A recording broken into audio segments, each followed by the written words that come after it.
कैसे कपड़े डाले हैं, आपकी सेक्सुअलिटी क्या है, आप लड़का हैं या फिर लड़की हैं। ये जो ट्रोलिंग है, ये जो एरिया अब शुरू हो गया है ट्रोलिंग का, ये मेंटल हेल्थ पर बहुत ज़्यादा प्रेशर जो है इंसान को दे देता है। सेम कुछ मेरे साथ भी हुआ हाल-फिलहाल की कंट्रोवर्सी। उस इंसान ने मुझे बोला कि तूने मुझसे झूठ बोला है और उस इंसान ने मुझे थप्पड़ मारा बीच सड़क पर। हाय, मेरा नाम है से आदि। आप मुझे अलग-अलग लोगों के साथ इंटरव्यू करते हुए देखते होंगे, चाहे वो बिग बॉस हो, बॉलीवुड के नामचीन एक्टर्स शाहरुख खान, सुष्मिता सेन, अमीषा पटेल, फरदीन खान, अक्षय कुमार, तमाम लोग। लेकिन शायद धीरे-धीरे, धीरे-धीरे जब आप आगे बढ़ते हैं अपने करियर इंडस्ट्री में, तो आपको एहसास होता है कि बहुत कुछ अच्छे के साथ बुरा पीछा नहीं छोड़ता। वो बुरे लोग हो सकते हैं, बुरी सोच हो सकती है। जोश के माध्यम से मैं आप सभी को अपनी कहानी शेयर करने जा रहा हूँ। फिर मुझे लगता है कि यार मैंने कुछ गलती तो नहीं कर दी, एक सवाल पूछकर, या मैंने गलत प्रोफ़ेशन तो चूज़ नहीं कर लिया। मेरे स्कूल में भी मेरे सीनियर्स ने मुझे अक्सर वहाँ के टॉयलेट्स में बंद किया है और वो मुझे बंद करके छोड़ जाते थे। ना मेरे टीचर्स को पता मैं कहाँ हूँ, ना मेरे क्लासमेट्स को। बट कोई खोलता था तो मैं बाहर जाता था अपने आँसू साफ़ कर मैं क्लास में जाता था, उस बारे में बात तक नहीं करता था क्योंकि मेरे अंदर उतने गट्स नहीं थे। ना फैमिली को कभी बता पाया कि ऐसा कुछ मेरे साथ हो रहा है। रीज़न बीइंग मुझे लगता था शायद मेरी फैमिली मुझे ही कोस देगी या मुझे ही इस बात का ज़िम्मेदार ठहरा देगी। हालाँकि बहुत चीज़ें मैंने फैमिली से आज तक नहीं बताई है। लेकिन जब इस प्रोफ़ेशन में आया एज़ जर्नलिस्ट बनकर, तब मुझे एहसास हुआ कि नहीं, मुझे अपने आप को अलग करना पड़ेगा। अगेन मैं एवरेज नहीं रह सकता। अगर एवरेज रहूँगा पढ़ाई में भी, तो मेरे माँ-बाप, क्योंकि बुलिंग तो हो रही है, लोग ऑलरेडी मुझे पसंद नहीं करते हैं, ये सोचकर दिमाग में मैं बैठा हूँ, तो शायद स्कूल से निकाल ना लें। तो उस चक्कर में मैंने दमदार पढ़ाई की और उस फ़ियर में कि मैं अगर नहीं पढ़ा तो मुझे स्कूल से निकालेंगे, मैं फर्स्ट आने लगा, मैं अच्छा था पढ़ाई में। वो फ़ियर की पढ़ाई मैंने की। उस चक्कर में मैंने कॉलेज में एडमिशन ले लिया और ख़ैर मैंने जब 12th की थी तो मेरे अच्छे मार्क्स थे। माय फादर वांटेड कि मैं आईएएस या आईपीएस बनूँ। मैंने घरवालों से लड़कर जर्नलिज़्म मास कम्युनिकेशन की जो डिग्री थी वो ली चंडीगढ़ में, और अपना जो अम्बाला शहर था कि मैं यहाँ पे नहीं पढ़ सकता, ये बहुत छोटा शहर है, लड़ाई कर के मैंने एडमिशन ले लिया। अब डिग्री में क्योंकि बहुत सारी नई चीज़ें होती हैं, ऑफ़ कोर्स वहाँ से कनेक्टिविटी इज़ नॉट देयर। वहाँ पे कोई अंग्रेज़ी नहीं बोलता, वहाँ पे बस जो है वो नहीं है, वहाँ पे ऑटोज़ जो हैं वो भी अवेलेबल नहीं हैं। बट कॉलेज में एडमिशन लेने के बाद अंग्रेज़ी पे काम किया क्योंकि वो आती नहीं थी, हिंदी मीडियम से पढ़ाई की है मैंने। और फिर धीरे-धीरे वहाँ के मेरी यूनिवर्सिटी के पास एक छोटा-सा गाँव था, मैंने वहाँ पे पीजी लिया। मैं वहाँ पे रहना शुरू कर चुका था और कोई तो एक इंसान था, I will not name him, वो मुझे मिला, उसने मुझसे नॉर्मल बात करना शुरू किया। वो मुझे लगा कि ठीक है, चलो कोई दोस्त बनना चाहता है, मैं भी नए शहर में हूँ, मैं दोस्त बन गया, मैंने बात शुरू की, नंबर एक्सचेंज हुए और उसने मुझे बोला कि चलो मिलते हैं, एंड मैंने बोला कि नहीं, अब मैं यहाँ पर हूँ नहीं, मैंने झूठ बोला क्योंकि मुझे नहीं मिलना था। And this is how we all are, हमें कुछ नहीं करना तो हम कोई और बहाना देकर अपने आप को पीछे हटा देते हैं। वो इंसान मुझे दूसरी बार चलते रोड पर मिला और ये गाँव की उस कहानी की बात है जहाँ की मैं पढ़ाई कर रहा हूँ, अपने शहर से बाहर हूँ, बड़ा यंग हूँ, अरे न नया शहर है मेरे लिए सब कुछ। उस इंसान ने मुझे बोला कि तूने मुझसे झूठ बोला है और उस इंसान ने मुझे थप्पड़ मारा बीच सड़क पर। मेरा चश्मा गिर गया था। अगेन मैं वो थप्पड़ मार सकता था उसको क्योंकि वो मुझसे बड़ा था, और मैं शायद वहाँ पे सीन भी क्रिएट नहीं करना चाहता था। मैंने खुद को समेटा, मैं गया और मैं उस डर में जो डर मुझे स्कूल में था, वो डर मुझे कॉलेज में भी आया कि यार ये मुझे डेली मिलेगा अब सड़क पर। मैं वो सड़क के बदल के रास्ता बदल के जाया करता था कॉलेज। तो उस फ़ियर में मैंने वो पूरी का जो पूरा एरिया था, वो मैं छोड़ चुका था। मैंने पीजी वालों को बोला कि नहीं, देयर इज़ सम इमरजेंसी, मुझे छोड़ना पड़ेगा आपका फ्लैट में, क्योंकि उनको बता ही नहीं सकता कि मेरे साथ ऐसा हुआ है। बताऊँगा तो मेरे ऊपर बात आएगी। वो जो डर था वो दिमाग में हमेशा से रहा है। मैंने वहाँ से लोकेशन बदली। फिर धीरे-धीरे आगे गया, तो कॉलेज खत्म होने को आया था और अगेन कॉलेज के टीचर्स में से कुछ टीचर्स ने भरोसा किया था कि आदि में टैलेंट है, कंटेंट पे ध्यान रखता है वो। बहुत सारे लोगों ने आज तक भी विश्वास नहीं किया था कि मैं यहाँ तक आ पाऊँगा या ऐसे मंच पर आकर मैं बात कर पाऊँगा अपनी चीज़ों के बारे में, आप सब लोगों के प्यार के बारे में। अवसर की ज़रूरत होती है, अगर अगर आप सही समय पे वो ले लें तो आपको लोग, मैंने तो पहले ही बोला था ना कि तू बहुत अच्छा करेगा, या कि तू बहुत शुरुआती दिनों से हमें लगा था तू बहुत आगे जाएगा, ये सब बकवास बाद में लोग करते हैं। मेरे टीचर्स ने भी, बहुत कम लोगों ने विश्वास किया मेरे ऊपर। मैंने रेडियो चूज़ किया, फर्स्ट मीडियम अपना, रेडियो पे मैं 2.5 साल रेडियो जॉकी रहा हूँ, अच्छे-अच्छे ब्रांड्स के साथ काम किया है। क्योंकि उससे पहले मैं हमेशा से न्यूज़ एंकर बनना चाहता था। मैं भी चाहता था ब्लेज़र डाल के मैं भी टीवी पर आऊँ, मेरे घरवाले भी मुझे देखें। बट क्योंकि मैं अलग दिखता था, मेरी पर्सनैलिटी अलग थी, मेरे हाव-भाव थोड़े अलग थे, तो दिल्ली की मीडिया ने या बहुत सारे न्यूज़ चैनल्स ने मुझे सिरे से रिजेक्ट मार दिया और कहा you doesn't fit our criteria, तुम तो अलग दिखते हो, ये नहीं हो सकता। फिर मुझे लगा कि चलो अब शक्ल से नहीं, शरीर से नहीं कुछ हो सकता तो फिर अब बचा है मेरे पास एक ही काम, वो है आवाज़। मैंने अब उस पर काम करना शुरू किया। फिर मैं 2.5 साल रेडियो जॉकी रहा। अच्छा कुछ सब चल रहा था लेकिन वो मैं नहीं था, है ना? वो मैं अच्छे से कर सकता था, लेकिन मुझे कैमरा पे आना है, मुझे बैठना है, वो हमेशा से अंदर था मेरे। लुक्स जाएँ भाड़ में, कपड़े कैसे डालें सब जाए भाड़ में, बट मुझे पता था कि मेरे कंटेंट में दम है। आई स्पीक समथिंग डिफरेंट, मेरा कुछ तो अलग है, वो विश्वास था थोड़ा-सा। फिर धीरे-धीरे ये बहुत ही फ़नी स्टोरी है। मैं किसी पटियाला के रेडियो स्टेशन में काम कर रहा था और वहाँ पर मुझे मुझे क्योंकि जॉब स्विच करनी थी, रेडियो छोड़ना था, तो मुझे ऑफ़र मिला चंडीगढ़ से एक छोटे से एंटरटेनमेंट चैनल का कि आप हमारे पास आ जाओ, हम आपको इतनी सैलरी देंगे और चंडीगढ़ मेरी लोकेशन में कि चलो पटियाला से वापस चंडीगढ़ जाने का मौका मिल रहा है। मैंने वो अपॉर्च्युनिटी ले ली। अब 3 दिन बाद ही मैंने वहाँ पे रिज़ाइन डाल दिया था क्योंकि वो अपने किसी एम्प्लॉयी को सैलरी नहीं दे रहा था and the employee was sleeping on bus stand. तो मी बीइंग मी कि भाई मैं कैसे झेलूँ इस कंपनी को, मैंने रिज़ाइन डाल दिया। तब उसने मेरे सामने एक पासा फेंका और बोला कि आपको ना मुंबई भेजना है, आप ऑफ़िस में आके मिल तो लो। अब मुंबई का नाम सुनते ही हम कहे कि चलो चल लेते हैं। मैं उसको मिलने गया, उसने बोला परसों की टिकट्स बुक कर लो आप अपने रहने का एरिया डिसाइड कर लो, विल मैनेज एवरीथिंग और आप मुंबई चले जाओ क्योंकि हमें एक अवार्ड फंक्शन करवाना है। हम चाहते हैं हम चा 14 दिनों के लिए मुंबई जाएँ और हमारा नाम करें वहाँ पर कि मैं इस चैनल से हूँ सो दैट अवार्ड में लोग आराम से आ पाएँ। मैंने वो किया मैं मुंबई आ गया और मैंने उतरते ही अपनी मम्मा को कॉल कर बोला कि मम्मा अब से मैं मुंबई में काम किया करूँगा and my my my father wasn't aware that I am going to Mumbai. तो मैंने फिर अपने पापा को भी समझाया, माय पापा वाज़ लाइक क्यों मुंबई में जा रहा है? बहुत दूर है, आस-पास कुछ देख ले शायद तेरे को मिल जाएगा। मैं कि नहीं पापा दिस इज़ माय प्लेस। अ, क्योंकि पंजाबी मीडिया में भी मैंने काम किया तो किसी ने समझा ही नहीं। There this very famous actress Sargun Mehta I really want to mention her because उनकी एक फ़िल्म थी उसकी स्क्रीनिंग स्क्रीनिंग जो थी मैं होस्ट कर रहा था। मैं उनके साथ सोफ़े पे बैठ गया था और पंजाब की मीडिया ने मुझे इतना ट्रोल किया, बोला एक्ट्रेसेस के साथ हमारे होस्ट बैठ नहीं सकते एंड ऑल दैट। मैं कि यार ये तो बड़ा नॉर्मल था। आ गया मुंबई और बड़ी डिफ़िकल्ट लाइफ़ ओह हो! एक तो खाना चलो वो भी समझ सकता है इंसान। बट फिर अलग से लोग मिले, सब बड़े प्रैक्टिकल हैं। आप कैसे दिखते हैं किसी को कोई फ़र्क नहीं पड़ता। आप आप अगर अच्छे हैं, पॉपुलर हैं, आपसे लोग भर-भर के बात करेंगे, लेकिन अगर आपको कोई नहीं जानता तो आपको कोई खड़ा भी नहीं करेगा। शुरुआती दिनों में मेरे साथ भी हुआ। आज जो मेरे बहुत अच्छे दोस्त हैं इंडस्ट्री के, वो शुरुआत में कभी हाय हेलो भी नहीं बोलते थे, क्योंकि मैं उतना पॉपुलर नहीं था शायद या फिर मैं थोड़ा अलग दिखता था। मैंने ड्रेसिंग और लुक्स पे भी बहुत काम किया। तो मैं मुंबई आ गया और थोड़ा-थोड़ा काम करना शुरू किया। अब मुझे पता था कि ये 14 दिन जो मुझे मिले हैं, इन 14 दिनों में मुझे एक जॉब क्रैक करनी है, सेम सैलरी पर। मुझे कोई हाई डिमांड नहीं चाहिए, ताकि मैं मुंबई में स्टे कर पाऊँ। क्योंकि मेरा रिटर्न टिकट जो था, वो बुक ऑलरेडी कर चुका था वो इंसान। वो बहुत ही बकवास किस्म का इंसान था। वो बहुत ज़्यादा गालियाँ देता था मुझे फ़ोन पर कि ये क्यों नहीं है, वो क्यों नहीं है, बहुत सुनाता था वो।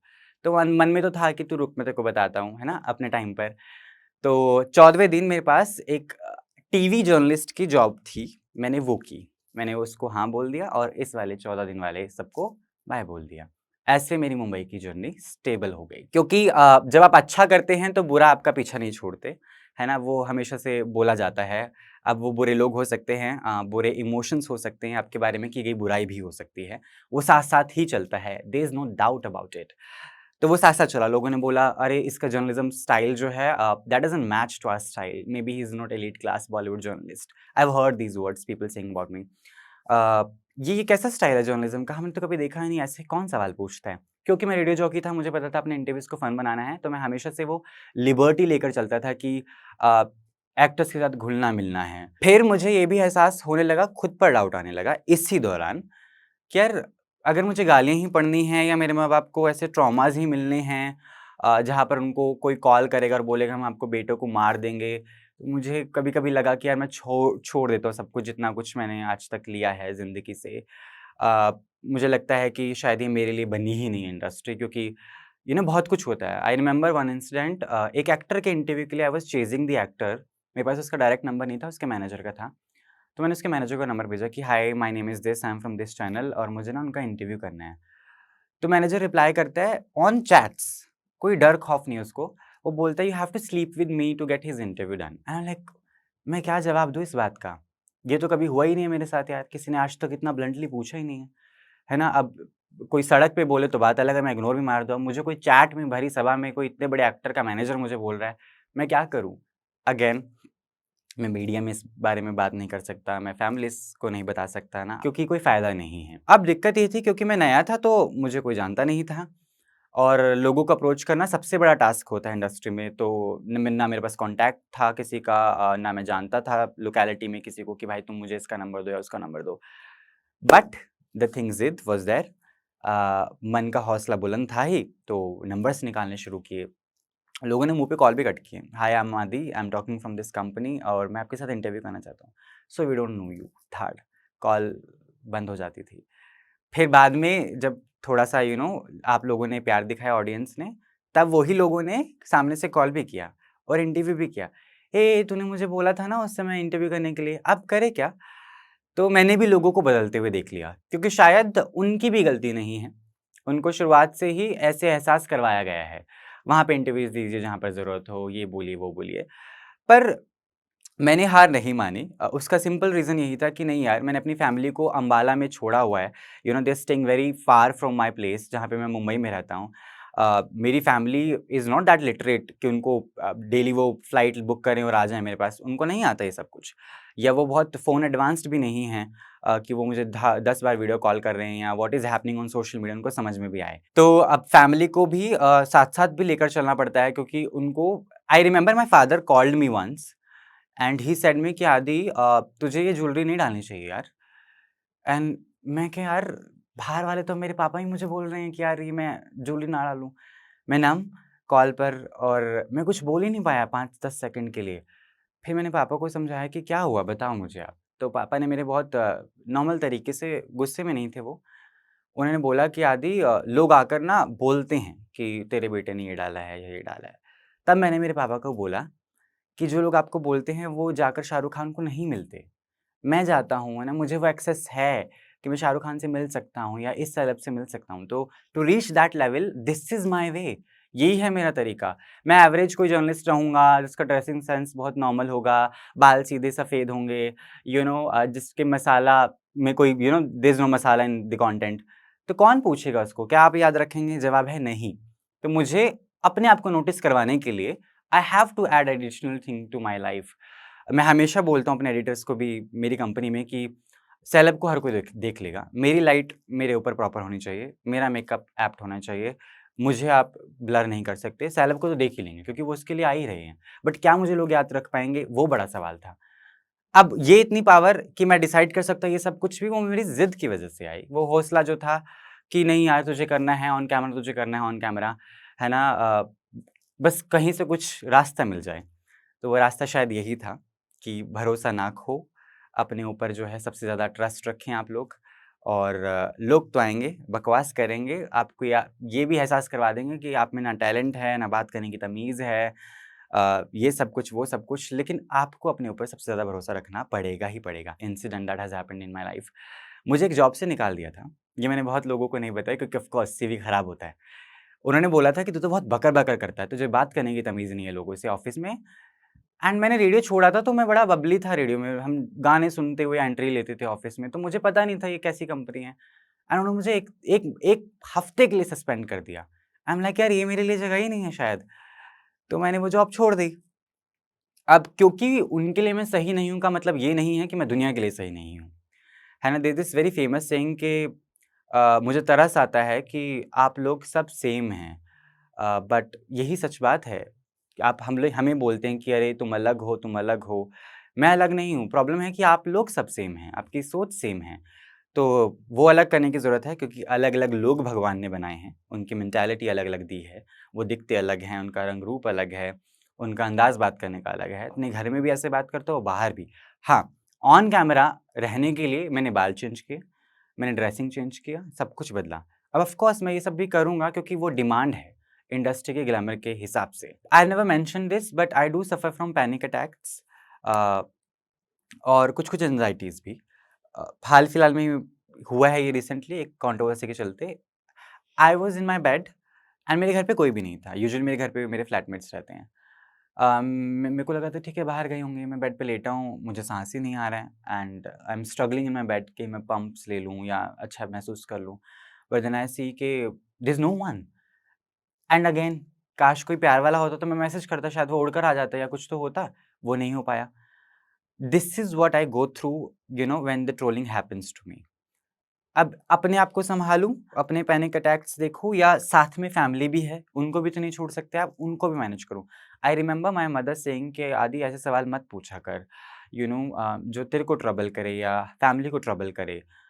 प देन आई फील यार दिस इज़ माय वर्क, मैं तो अपना काम कर रहा हूँ, ये मेरा सिर्फ़ सवाल है और कुछ भी नहीं।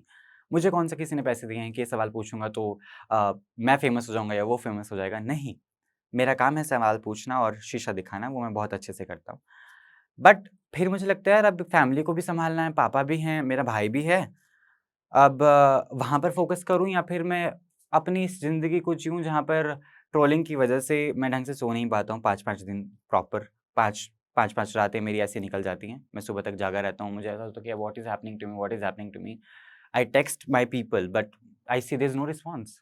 कोई जवाब नहीं देता। वो सुबह उठते हैं, वो जवाब देते हैं, हाय आई आई स्लेप्ट ऑफ, मैं सो गया था, मैं सो गई थी। You are fine? अब मैं सुबह उठ गई हूँ तो मैं क्या बोलूँ? हाँ, I am fine. I never tell them what has happened to me. तो ये जो ट्रोलिंग है जो सोशल मीडिया गेम है, इसको आपको अच्छे से समझना पड़ेगा। खुद पे सबसे ज़्यादा भरोसा करना पड़ेगा। अपने पेरेंट्स को समझाना पड़ेगा कि this is how it's gonna be and this is शायद यही है जो है। अ, अब उसमें वो लोग आपके माँ-बाप, आपको परिवार सबको गालियाँ देंगे, आपको भी देंगे बहुत भद्दी-भद्दी। और ये वहाँ तक सीमित नहीं रहती, मेरे केस में तो पर्सनली भी लोग मुझे मिलते हैं और मुंबई में आके सामने से भी धमकी देते हैं। मेरी बिल्डिंग के नीचे या मैं बाहर कहीं घूमने जाऊँ तो वहाँ पर आ जाते हैं, 5-5 लोगों का झुंड आता है और बोलता है कि तूने ये सवाल क्यों पूछा? तूने ये क्यों कर दिया? तू कैसे कपड़े डालता है? तो एंड मैं वहाँ पे अगर अकेला हूँ तो मैं कुछ नहीं कर सकता।